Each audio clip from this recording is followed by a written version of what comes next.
What's up, YouTube? Whoneedsmeta here with Caddy. Oh, wait, sorry, wrong intro. What's up, YouTube? Fotoshooti here. Joining me today is Cadigan for real, though. Guys. If you order David on Rish, kick W. Never mind. That's not the topic of the video today. We're gonna go over my dark calling run from the Tengu Rumble 14, where I decided to take this deck and actually making a top 8, which was a better result than I expected. Gotta be honest.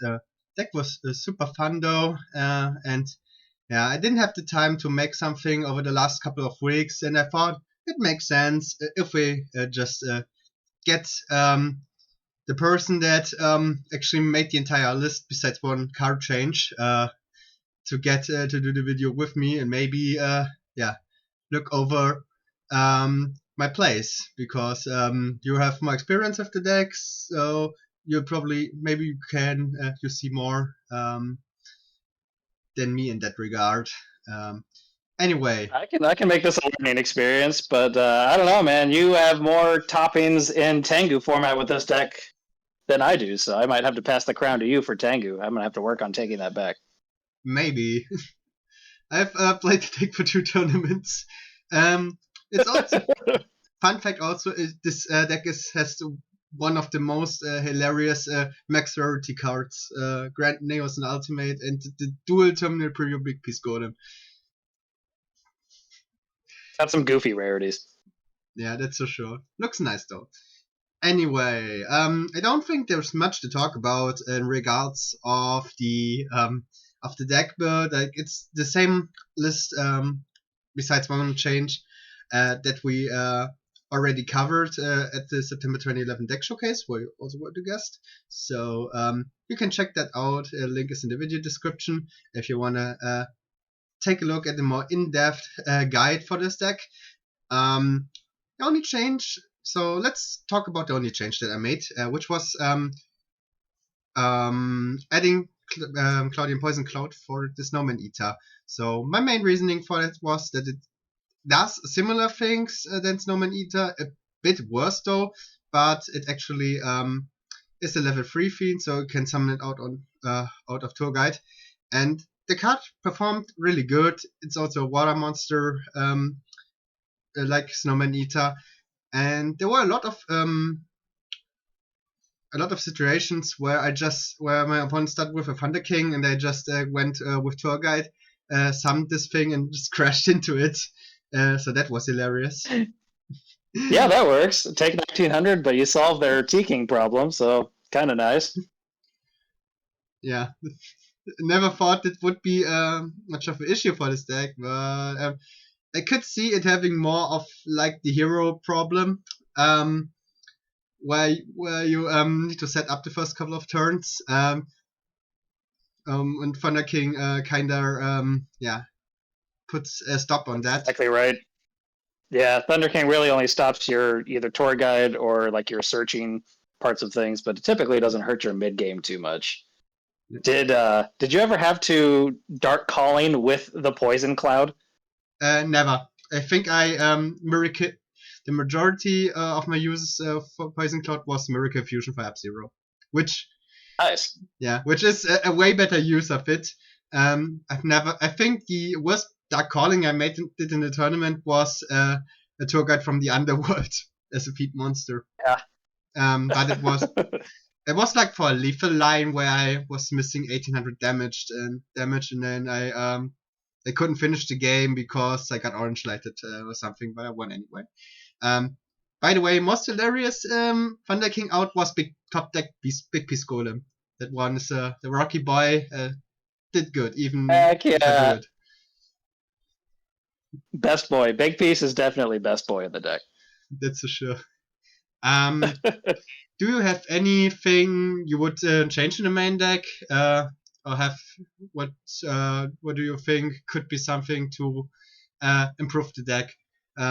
Like, main problem I saw with it was that it lacked a bit of the rock part, but I don't see a lot of usable rocks that you could actually play or send. Yeah, I agree with you on that. I haven't tested anything that's really proven to be better. I think you could run a second big piece if you really wanted to. It does at least beat over some of the most common normal Yeah. summons in the format. Um, you could run a single Gigantes if you wanted to. It's not searchable, but it is another rock, and you could always make it live by Prismaing one of the Earths if you just need to summon it. Something I've considered. But other than that, I agree. There's not really Yeah. anything workable outside of maybe another big piece, in my opinion. Okay. So we came to a similar conclusion. Anything about the side deck would uh, you would change? Like, I'm curious. Yeah, I'm curious to know if triple Super Poly was worthwhile to you, or if you'd cut that down to like maybe double. I mean, Super Poly. Super Poly was probably the best side deck card because I played 2 heroes and I completely blew out Oh, in the pseudo mirror. The thing is, Super Poly is a card that if I play against heroes, I want to see it. Want to see all 3 of them. So that's fair. I was thinking about just siding 2, but was like, okay, in the matchups where it's really good, it's a game winner. It's not a card that's only like good to counter stuff. It's literally a card that that wins the hero matchup. So I wanna have if I wanna see it, I wanna have all 3. Same reason for something for like the decrease. Um, they are auto win against the back row decks, so I wanna see them have the Yeah, highest game Decree to see makes them. sense. Did you like those lances? They were fine. Not sure if I would replace them. They were also for like the back row decks. I was kind of scared of like back row ruining my OTK lines. That's why I opted to the third space and also the double lances for a lot of back row hate. Not sure if there's something you could replace those. I think that might be the only flex slot I see because between triple MST, between main and side, and the triple decree, I feel like Lance might be a bit redundant. Um, I I almost you might want to fit a closed forest in there because I feel like Necro Valley is probably a difficult card for this deck to deal with if you end up getting paired against Gravekeepers. Yeah, that's a good point actually. Um, only thing I only downside to it is that you don't have the best access in terms of like searching it with Ancient Fairy Dragon. I like that a lot since that Right. is so that helps you just running it only as a one-off. So you could run just 2 of them. Um, yeah, I'm That to was consider. I think that's the only matchup you don't really have great coverage for. Is probably Gravekeepers. Just looking at this yeah, list. yeah, that's true. I mean, you have Decree and with MSTs, but yeah,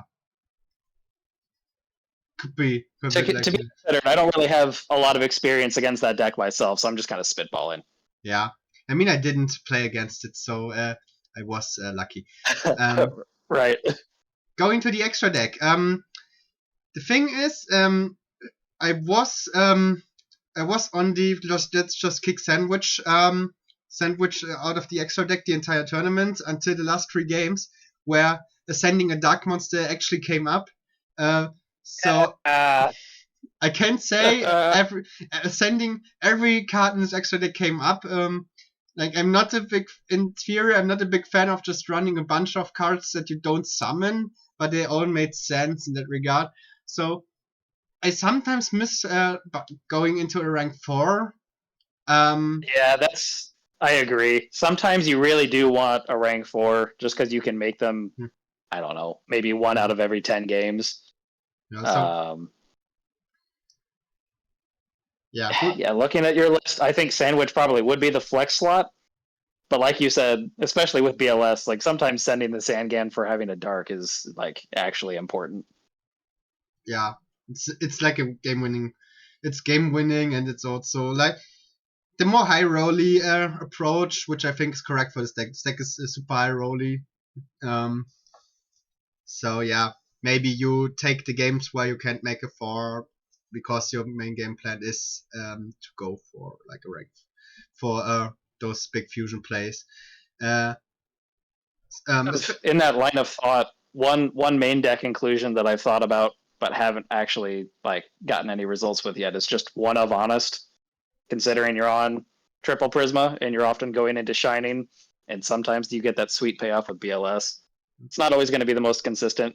You also have Cyber Dragon to go with it, but just something to consider. It's searchable of Zangan also.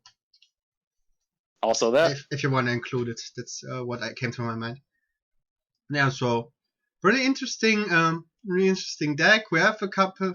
Maybe we have a couple of options to innovate it a bit more. I think how the deck was running, I was kind of content with it. I had a couple. I lost a couple of games thanks to bricks, but I think that's a problem you can't solve necessarily. It's part of the deal. I wasn't even salty about it. It's you're running way too many cards you don't want to draw, but you kind of have to run them. So yeah. Like I said, super fun deck. And also like a good change of pace to like the standard hero beat stuff. Since it plays so much more differently compared to hero beat decks or even stuff like Volcanic Heroes or the Tour Guide Hero deck even. So yeah, thanks for the inspiration, Cadigan, and now we go to the gameplay. Alright. We have round 1 against Addison Club Austin. We're playing Infernity, also a fellow YouTuber.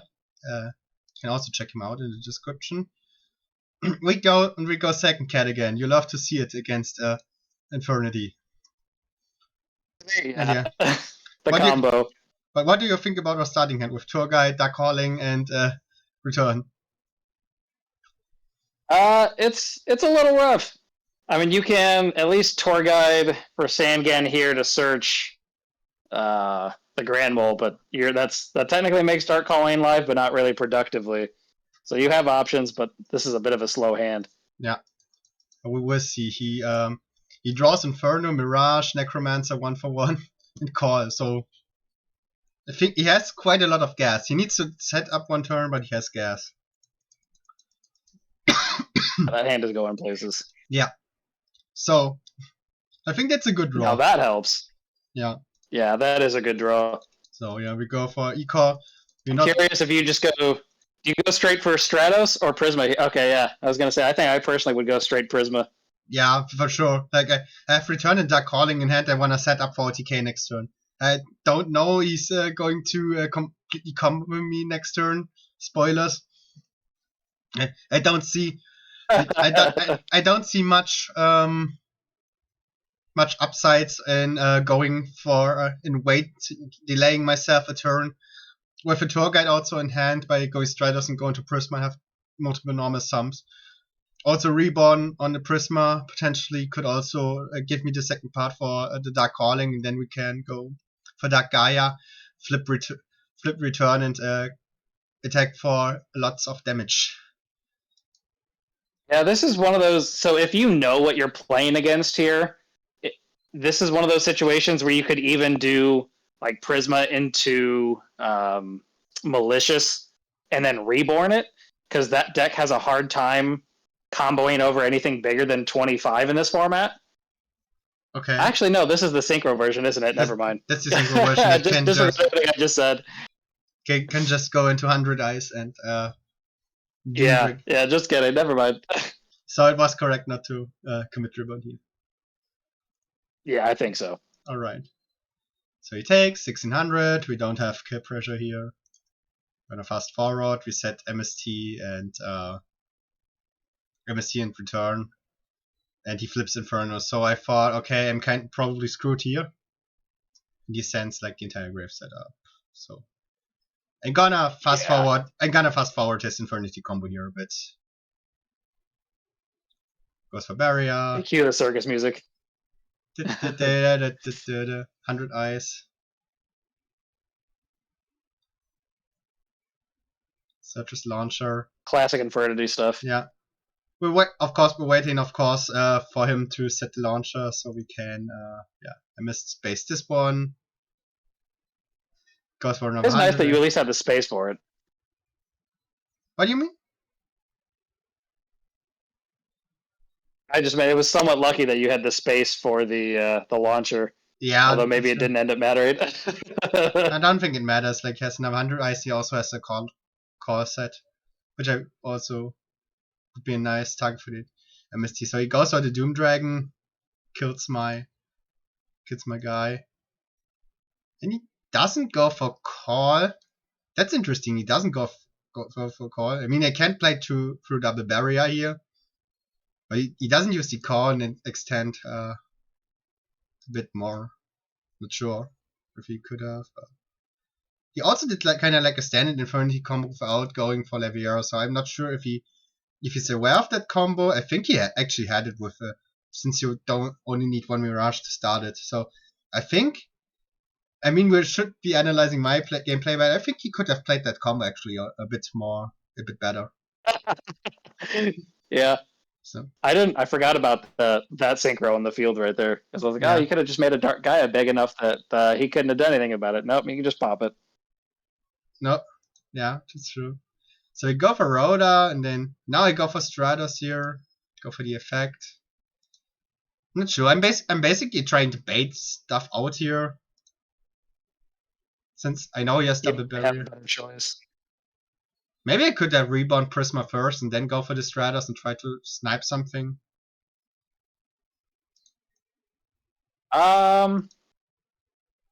Yeah, personally, I think that probably would have forced something out. So Because slight you knew which misclaim. ones were the barriers, so you make them activated either way. Yeah. So slight misplay on my part. I think at this point you were so far behind that it probably didn't matter. But Now my end return gets MST gets spaced out. So now he goes for the call and then now for the archery. And he main decks randomizer. That's interesting. So interesting affinity build. that is interesting. Does that? But he I don't think randomizer is standard and regular, right? Yeah, they normally side into it. To be honest. Interesting. Necromancer draw is actually awkward here if you didn't have the 1-for-1. So he goes, or the street. Never mind. He has the street patrol grave. So yeah. Stygian. So yeah. Then the Necromancer draw is actually really good. So he goes into another 8. I mean, yeah.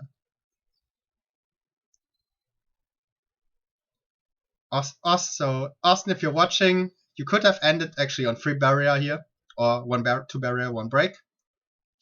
In the other match, and then yeah, I'm using tour guide, gets barriered, and I have the Dark Calling head, but I can't play through it. So yeah, I think it's this hand is better. I think this is actually like a coin flip matchup, going second against Infernity, and then it's like who goes first and who can establish the board first gets to win. So yeah, we have Stratos. I go for Prisma immediately. I have Dark Calling and I have Miracle in hand, so I wanna establish my board as much as possible, or as fast as possible, so I can OTK, especially with the Decree.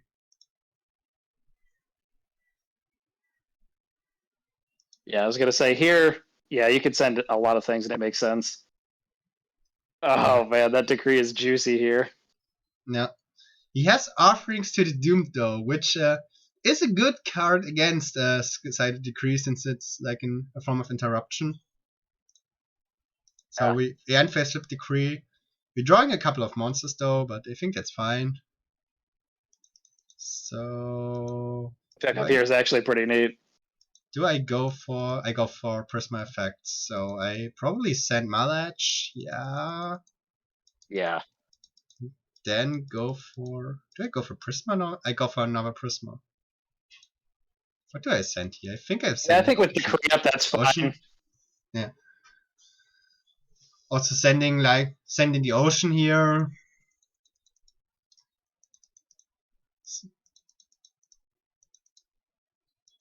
And then I go for Dark then Calling. I go for Dark Calling. Yeah. I figured this would be this is probably going to be a Necromancer or Avenger. So we go for Dark. Yeah, which has 0 attack. We go for Dark Gaia. We also Miracle for Shining here. I feel like even if I can kill here, like having the Shining backed up by a Maxi is probably good. I agree with you. And then, interestingly enough, he doesn't go for offerings in the at the start of the battle phase. I mean, I think he's pretty screwed if he does it, because he doesn't get the draw and he has like free non-free cards that don't do anything. So I pretty much win here anyway. But yeah, I think he goes for the concede. So I think interesting. It's fine. Yeah, I mean, like you said, since they're not drawing, I think they lose anyway there. Yeah, but I think it's fine. But yeah. Offerings is actually a card you have to respect in this matchup, even if you flip decree. So that's still something interesting. So yeah, game 3 we go. He goes second again. Second against Infernity, always. Yeah. Oh no, this hit is not great. Look how beautiful it is. His hand also isn't that great. Like, I'm curious why. Did you side in both? Did you side in Lance and Decree going game 3? I think I sided in Lance and took out a third Decree. Okay. I think going second, Lance is pretty good. So Lance does at least protect against break. Yeah, that's true. Also get stuff like Prison, Mirror Force, like everything that's not warning. Yeah. Yeah. Or Barrier, because Barrier kind of. Or Barrier. Yeah. Yeah, I think you just gotta set cards pass, right? This hand's not doing much. Yeah. Oh. That's a shame. Would have rather have him hit this. I'm curious also why you didn't Grapher. See, like, that's kind of what I was thinking. I could have like punished him here, but it's yeah, he doesn't draw that great. Like, that's a shame. If I would have drawn a bit better here, I think he actually have a shot here. Yeah, this is not unwinnable. You just need a decent draw. Yeah. What was that pickup? I didn't even see it. Forbidden Lands again. Like, we actually have a Lance for the Prison here, and he draws like a card that he has to either set to have an active barrier. Yeah, he does that. So, like, outing an Archfiend is actually fine. Yeah, we're getting kind of screwed here, and yeah, it's just good. Yeah, just break to death.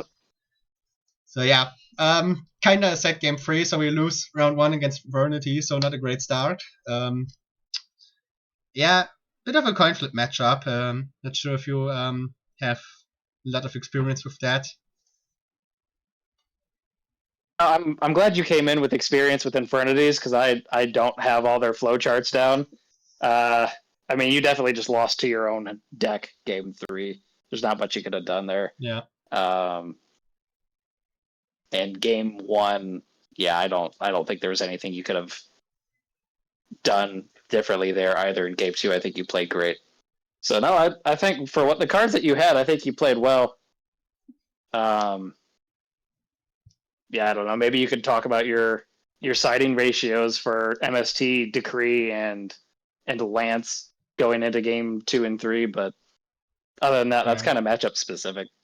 Yeah, and I usually I go for 2 Decrees when I go second, and 2 Lances. But yeah, we talked about the Lances maybe being a bit overkill. Like, you drew them with a non engine at all. So maybe that's like the only takeaway out of this game. Okay. Yep, I agree. Okay. Here we are with game 2, playing against Doba with X-Saber. Cadigan, what do you think about the matchup? I think it's an interesting matchup. If you're trying to turbo out Dark Calling, you have to worry about Emmer's Blade as a recruiter stopping you sometimes. But at the same time, a lot of times X-Sabers like to just set Pashel and think that's going to save them, and Pashel will not save them from Dark Gaia pushing their face in. So, interesting dynamic. They definitely have burst potential, though. So, you agree it's probably a matchup where whoever gets to explode first wins it? That is my opinion on it. Yeah, I think each deck has the capacity to just blow the other one out. Yeah, I think it's just whoever gets set up first. So okay, let's see how we are going to play against this one. We go first, so that is a good one. I want to root for you here, but I also love X-Sabers as a deck. Yeah, me too. I think it's one of my favorite decks in the 2011 format. This is a decent hand. It's a bit redundant, but you have Dark Calling live immediately. Let's see. What do you do? I'm curious. Okay, you go straight for Prisma. I think that's also what I would do here. Just set up Dark Calling immediately. Yeah, so getting the multi-piece golem is correct. Yeah, definitely. Do you agree on holding the e-call? Yeah, I both agree on holding e-call and I agree on not going for Stratos first. I think it was important to just go straight for Prisma there. Yeah, in a lot of situations, especially in the tournament, I had a lot of like September 2011 is a bit more of a fast-paced format compared to Edison, where this deck is also a thing. And I think Right. you're a bit more forced into going for Prisma immediately, even though it's not a great stat into Tengu or Thunder King. I think getting Stratos sometimes loses you a turn, especially here it's obvious since you already have like a lot of Right. Dark Calling. Yeah, I agree. Prisma, like the 1700, is the most awkward thing. I think about Prisma. Yeah, it's weird into the Jirax, and like you said, Tengu just feels really bad to hit. Oh yeah, that's also really bad into Velo and Guaiba. Alright. I missed that as well. Okay, yeah. They have a decent hand. I think this hand would be way better if they would have won the die roll. But it is what it is. Setting hamster, Yeah. Gunner's Call, and warning. We have Mirror Force here. You Wait. do, which won't do anything for a little bit, but at least now you have Prisma Okay. again. Is this the game where this is the game where I top deck Heavy Storm. Oh yeah, suddenly it doesn't matter. In hindsight, setting the Mirror Force probably wasn't the best thing, especially since I. Did you know Doba was playing X-Sabers when you were going into the match? Yeah, since I was. We both talked about it in the before the tournament. Yeah, you maybe could have held Mirror Force then. That deck typically will not be aggressive on the first turn, but I don't know. I don't think it was like a big misplay or anything. Yeah, it's sometimes, especially since Doba is a good friend of mine. It's a bit awkward sometimes since we both know our deck list. We had a similar situation where we both played the same hero list and then played around the Super Poly in the main deck the entire time. Oh wow, yeah. But I usually also don't like playing like I knew what they are, what the opponent in general is on. So yeah. No. Doba's just having fun. Yeah, we're both trolling a bit. I think we were also in. Okay, you Prisma for Mali. Yep, that way you have a clean Dark Calling. Yeah, I think having Malach in hand. What I realized also with those two is having drawing Malach and Big Piece is not that bad like I thought. Especially Big Piece since that's like a worse Cyber Dragon, which will come up later in the tournament. Spoiler alert, but especially Tribute Sending Malach was kind of useful. But, yeah, big piece in this format is actually not bad into like T Kings. Like just normal it beat over a T King feels pretty good. So. Yeah, we amazing Heavy Storm. Losing the Mirror Force. Which isn't that bad. I think Battle Traps are not that great into X-Saber anyway. Now we get the Stratos.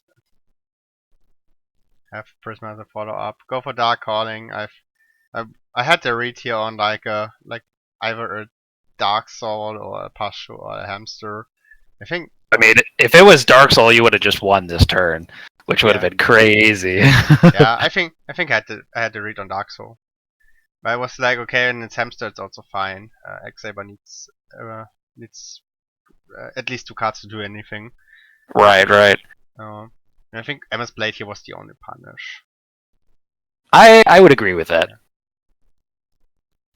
Go for Hamster. Yeah, even if it was Pashul, you would have still put them to 100 life. Yeah. Now this is always. Luckily they drew nothing, but like Econ, like facing against Econs with Dark Gaia always feels kind of scary. Especially like if you know your opponent can just take it, yeah. But luckily enough, they have nothing. Drawing the Veiler a bit too late. Yeah, that Veiler would have stopped everything that you did. So that's very fortunate. Good hand. Oh well, Future Fusion Miracle's all right. So they have not that much back rows, but a hand that can turn into something very explosive. Oh man, We're drawing actually quite good here. Yeah. Yeah, Poison Cloud. Yep. The only change I made compared to the Snowman. I think Poison Cloud's a very solid addition to this deck. I think so. Well, first time I saw Poison Cloud was when Jaina changed. Jaina was a lot on tour guide heroes in the last couple of months, and she took out the Sangan and added Poison Cloud for that, which I think is a change that made a lot of sense.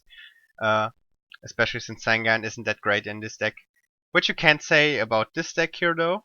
I think Sangan is solid here, but I'm curious if not summoning the ocean was correct. Like maybe I would understand not attacking, but I wonder if not summoning it was correct here. The question, maybe we should have played around the one of Erbelum, which I know they are playing. Because it's the similar list problem, but I don't know. I think it was fine, kinda with the Veiler. Like, yeah, I think you just have to accept the card rip here, right? Unless like, do you Veiler it? Yeah, I wouldn't think so. Yeah. I am very surprised they didn't drop Fultro. Yeah. And try to go harder here. Yeah. I think it's because they don't play against this deck a lot. If you play more against this deck, you are aware that you don't have to care about holding your resources here and just try to try to kill me. But yeah, I think they're still in a decent position here. The Abalone, unless the Abalone rips something like that.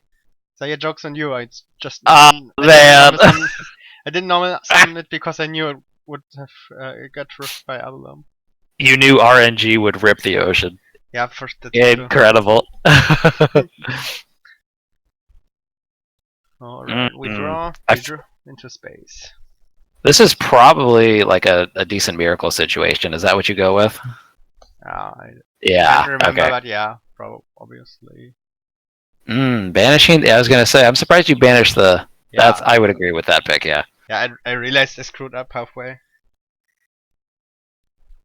Doba didn't say no, you clicked, so. Yeah, based Doba, not. Oh, and you went for that.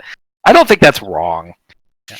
I think it's a little greedy, especially with how bursty X-Sabers can be. Like having Ab-Zero on the field would like guarantee they couldn't kill you that turn most of the time. But I see value in getting rid of Ember's Blade too, so I don't blame you. Yeah, my thought process, I don't know the hand obviously. My thought process was if they have Fortran in hand, I definitely want to get rid of both monsters and tribute over the F-Zeros, like the only way I could have done it. And you have Veiler for like a Boggart Knight. Yeah, I mean I don't know. Obviously they also have Reborn, which is a bit annoying. Right, but you don't know that at the time, so how do you play around it? Yeah. That joke's on you. I'm destroying my own Future Fusion. Yeah, going out on your own terms. So yeah, the Veiler gets stopped, and I feel I'm pretty safe here until they do that. Right, and then they have Fault Roll. Yeah. But you stop them from from really going off with it. Yeah, but I just, I just lose here. But they just brio you and win there. Yeah. Got it. But I think we saw pretty good how this matchup works. First turn, I have the duck calling. First, I don't have Vela. Second turn, they also could have exploded a turn earlier even. They definitely could have. Well, you open with a live miracle, so that feels good. Oh, but you send the big piece. Yeah, I think that was a mistake. Like I thought, yeah, maybe I already have a Malach, but even with a Malach in hand, I potentially can send in Ocean and have America Fusions set up. Yeah, I don't think this was correct. I would agree. If it was me playing, I probably would have sent Ocean first, just so Miracle was live. If you top deck a calling, you both have another Prisma, and technically it's live with Mali Fiend with Gores and Edge. Like, it's not optimal, but it would be live. So I'd agree with setting up Ocean first. But I mean, you have a backup. Yeah, funny enough, I think I never summed Mali Fiend this tournament, but it's a cool option. Oh yeah, it's a goofy card. Yeah, they have a I think they have a good going second. I hate using the term in old Yu-Gi-Oh formats, but Cyber Dragon is the going second card. Yeah, it is. Yeah. Sums the Prisma and doesn't have a lot going on, so I think that's a good thing. I think that's a hand where we are still relatively safe, especially since we drew Heavy Storm for start. Right. Yeah. Oh, and they set too. Easy Heavy Storm. Yeah. So what you could have done if you'd sent the Ocean was you could have miracled, made Ab-Zero or Shining, and then tour guided for Levier and gotten one of them back immediately if you'd done that the turn before. Yeah. That's true. That's for sure. It would have been pretty powerful. I think you still have a great setup right now, but it could have been even better. So that's the reason why I'm now going for the Prisma to get the Ocean. Yeah. Go for Miracle. I think, do I go into Shining or yeah, I go into Shining even. Which I think is still decent. Yeah, I don't think it's definitely not bad. I feel like against X Sabers specifically, you might want the insurance that Ab-Zero provides, just because you know they probably can't kill you through it easily. But I don't know. It's not like Shining's a bad card either, so it's hard to say.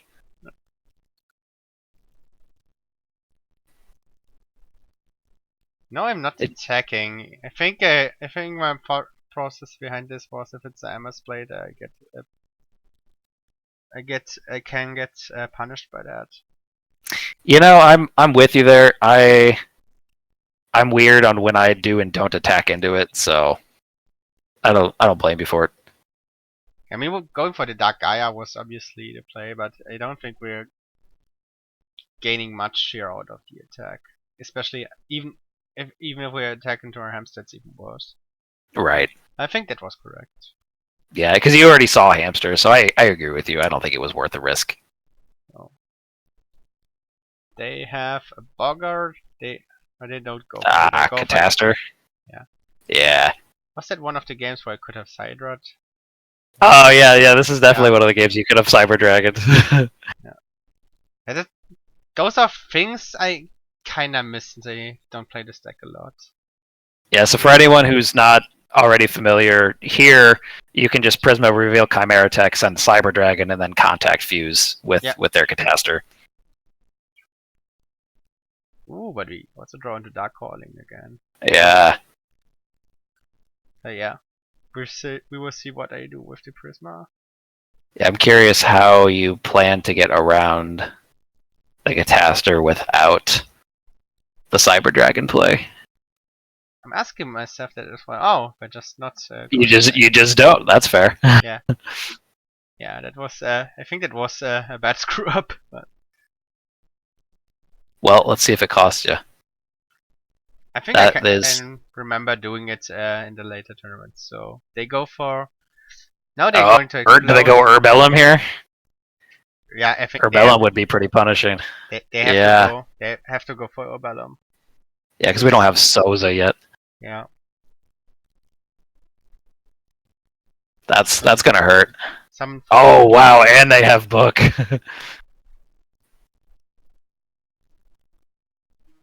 Is that game? Oh god. It would be game, but we drop Gores. Blood Gores, yeah. Yeah, Gores definitely saving the day there. Yeah, they have to attack with you or Bellum first. They put on top of my deck, I think Prisma. Yep. Yeah, so they get rid of the. Now we have Ghost out, Yeah, now you have the way around Catastor. and I think they go for Gothams and I think they rip 2 cards out of my hand. I don't know. In their situation, I would rip both.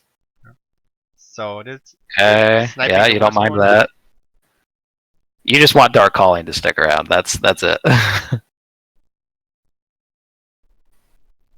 And Tour Guide. You kept the Dark Calling. That's the important part. Yeah, that's the important part. I think Delba was really unlucky with the hand rips and in the Dion match. Yeah, the worst rips for them would have been Ocean and Mally, but yeah. By the way, I want to mention that I could summon the Prisma again. And clear it then, yeah. Clear the custom, win even harder. Now I think that's respectable. Going for the sandwich is respect. Going for the Sang and reveal the sandwiches, you have to respect that. Yeah, definitely. But yeah, we could have won this turn with that. So always remember, Cyber Dragon. Cyber Dragon is really good with this one. Yeah, it's a very good side into like Machina strategies. You're still probably only siding 2 Cyber Dragons, but the fact that you basically have like 8 copies between Ecall and Prisma is pretty nice. Good win. Yeah, good win. A bit undeserved in some parts, but we take it. We take those.